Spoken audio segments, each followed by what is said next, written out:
Some friends and clients over the years, and more specifically recently, asked me, how do you get into flipping houses? How do you renovate old homes? I figured we would just ask one of my favorite builders, Steve Mabee, who helped me out in the beginning, to directly tell you what he thinks. That the leap is the hardest part.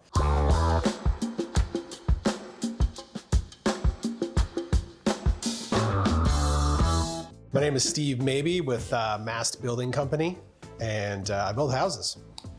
That's not all you do, though. No, I'm also one of the owners of MW Real Estate Company. Steve is an old school Inglewood guy, East Nashville. If you've been around, you've seen tons of houses that his company has built, whether you know it or not. When we became our developers for the very first time, we basically pitched building a single house to a very rich person who owned a piece of land outright. Right. And he said that he wasn't specifically interested in that, but he would be interested if we could do 20 of them.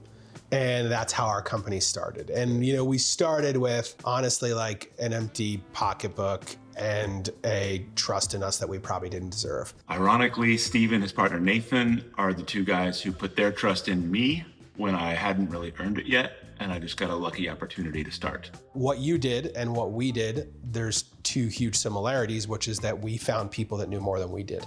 My successes early on in the real estate development world were solely based on my ability to recognize that I didn't know what I was doing. At the end of the day though, like you gotta ask the question, right? Like everybody's always gotta go like, hey, do you wanna do this?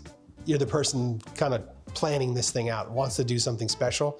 You gotta go ask somebody. You gotta go ask somebody for money. You gotta go ask somebody for trust. You gotta go ask somebody and that's Right. The toughest thing is it's just taking that leap. In general, I think most of the time that I've made a decent amount of money in real estate development, it's always been, I'd say 80% of the time, it's been because something was done more, better, more interesting, more meaningful than what else was on the market at the time. Yeah. And so it's a great reason to do it well. A really well-built house, there's no reason it can't last 100 years. So it's cool to do that and walk away and be like, I did this and it's gonna be here in 100 years. Well, there you have it. If you want to find some old, beat up, but lovely historic houses that you can put some thought and design and new life into, I'm your guy. Hit me up.